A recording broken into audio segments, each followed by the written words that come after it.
All right, this year Inuvik hosted the National Beluga Summit. Let's check it out. My passion has developed where I'd like to see a stronger bridge between science and the environment that I'm familiar with, my culture, things like that. And so this summit was just the perfect definition of that. There's really great representation of elders from each of the communities here, harvesters and monitors, but also youth, and that's what I was able to focus on, was the youth representation. So I'd really like to acknowledge and say it's probably a pretty good sign that youth are involved and we're looking at the past, but we're also looking towards the future.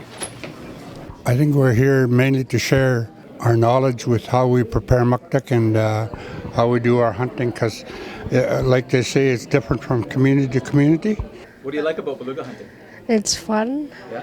Get to go boarding and hunting. You ever learn how to prepare the meat when it's ready too? Yeah. Yeah. What's the hardest part about beluga whaling? Chasing it. I think belugas are changing their habits when they're migrating from west to east. They're coming in different areas because the ice conditions are breaking up early. On the 9th of June, there were whales already in our area, Shingle Point and Shallow Bay. So they're coming in earlier, and that's good, yeah. Well, it's good to see them working together on the issues that they're concerned about with the beluga for this herd. Of course, we had the same concerns, in our area, because these beluga, they migrate through our area going north. So I'm very happy to be here. For example, if you look at animals that are exposed to a lot of contaminants like the one in the St. Lawrence. We do have some science, but the way they do it here is pretty good. Mm-hmm. The scientific knowledge or scientific information can help them. Mm-hmm. But they're the ones that are watching and knowing what's going on. And this type of a conference should be geared towards giving the people more to talk. Science is good, but there's only so much they can contribute. We get to see what's actually out there in our ocean that involves the diet of the whales, which, gets into the whales and then into us. I talked with a guy, I can't remember his name, and he explained it to me. And I think now I'm looking forward to eating the raw muktak again. It's so good now to see Western science and TK, TLK working together. Without the two, we get lost further ahead. And we all share the same resources out there, whether you be from Saksarmu, Ulafakdub, or Tuk. I really believe it is very important for the region and the ISR, because we're users of the ocean and the belugas, and it's very, very important. And I think it should continue to happen. Did you know that this year Tuk celebrated its first Return of the Sun Festival? TTV cameras were there. Let's check out what they got.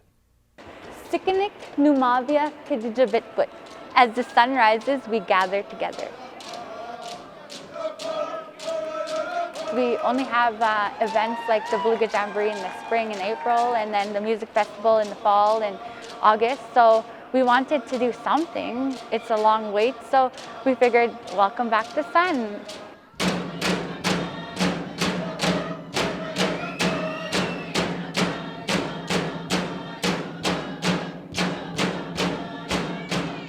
It's Canada's 150th birthday. It's a big thing, Canada's 150th birthday, so we formed this Sunrise Festival.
Each year, East 3 Secondary School puts on a Northern Game Summit, and we were there this year to check it out. So let's go take a look. I'm from Polytech, Northwest Territories. It's a small community around the coast. About 300 people live there. There's a school. I'm in grade 11. I supervise after-school sports for the school.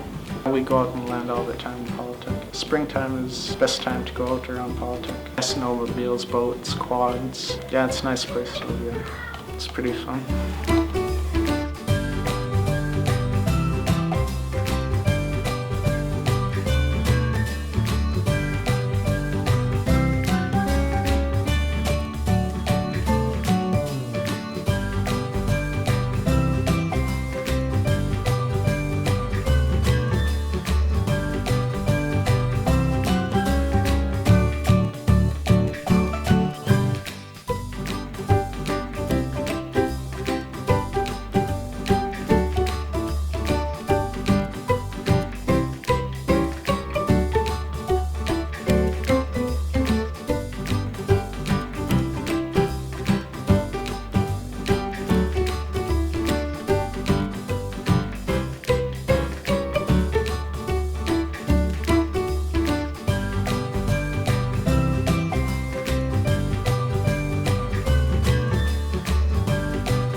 From Aklavik and T, and pretty nice place up there. You go hunting, shopping around the lakes, drive up to Red Mountain, Fish Creek, Willow River. Lots of fun up there. I work at the school doing the after-school sports. I help out watching those kids play soccer or board and ball, or there's sometimes judo.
Multicultural Night is an annual affair, celebrating the many diverse cultures that call the North their home.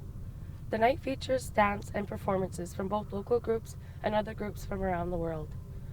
Attend Multicultural Night and you'll enjoy an evening of celebrations and local home-cooked foods from different cultures. Shiniqua is my middle name, African name. Wow, where are we here? Yeah, Midnight Complex, yeah. It's celebrating different cultures. Yeah. Last time, what is it? Last time we sold all the tickets. This time, within 3 weeks, all tickets were sold. We have, what do they call these guys? Coalition. Coalition, people are coming, so they'll be dancing, aloha. They'll be throwing fire up. There's DJ, we're gonna have a DJ. We have fashion show. Oh yeah, and lots of food. I'm from West Africa, Sierra Leone. I did couscous, peanut butter stew, okra with beef, and beans. Food from all over the world, yes. So that's going to be so exciting. I just love to have a plate and then try a little bit of everything. I made some muktak salad. It comes from the coast, probably around Gary Island. This is moi moi and plantains, fried plantains. Moi moi? Moi moi is a Nigerian dish made from beans, onion, garlic, red pepper, and chili. Sounds delicious. Not too spicy though because of this. But if we're doing it back home, it's really spicy. We add more spice. But for here, since it's multicultural people, we try to tend to lower the Some space. Some space. What do you get plantain in Nunavut? You came from down south. You came from down south. This is curry. Oh, okay. It goes together with the roti, and it's Guyanese. Nice. Guyanese Indian. Would you like to have it? And the chickpeas? Yeah. Beef ribs? Sure. Oh, 1 or 2 of those. Some potato salad? Wrong place. Be serving perehe and kubusa. Okay. And fried onions. These are bacon and potato and onion. Very simple, very good. Which place? This one. Oh my God, I love that bacon. Spinach?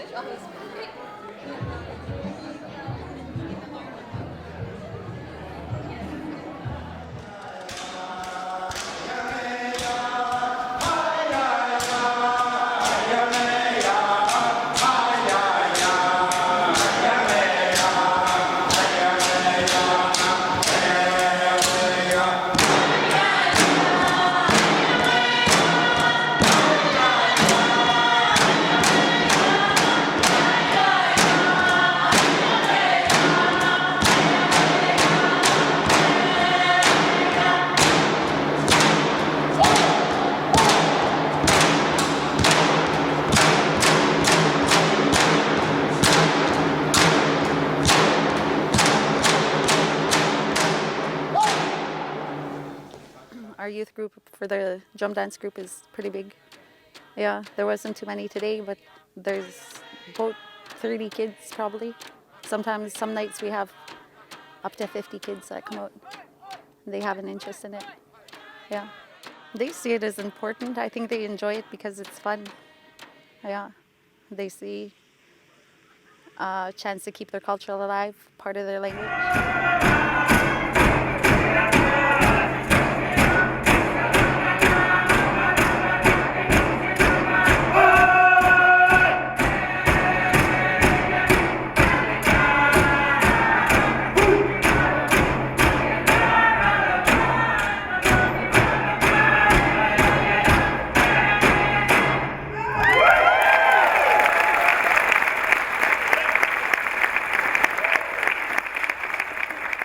Every song that we do is either has to do with the land, it has to do with how people traveled, or it has to do with an animal or a bird.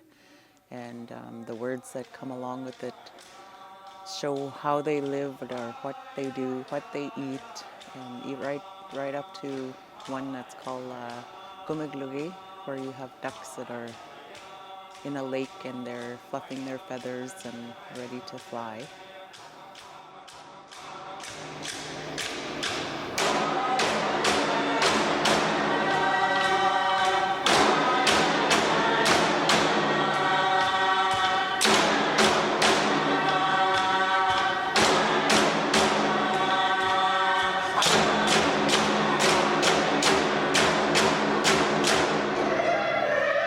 You know, in 1989, it was dying off.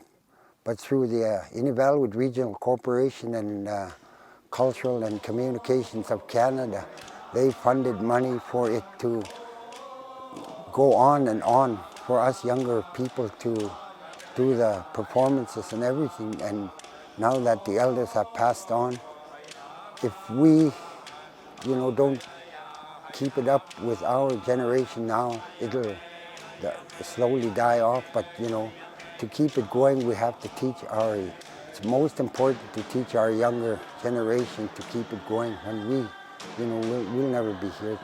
It'll keep on going for them.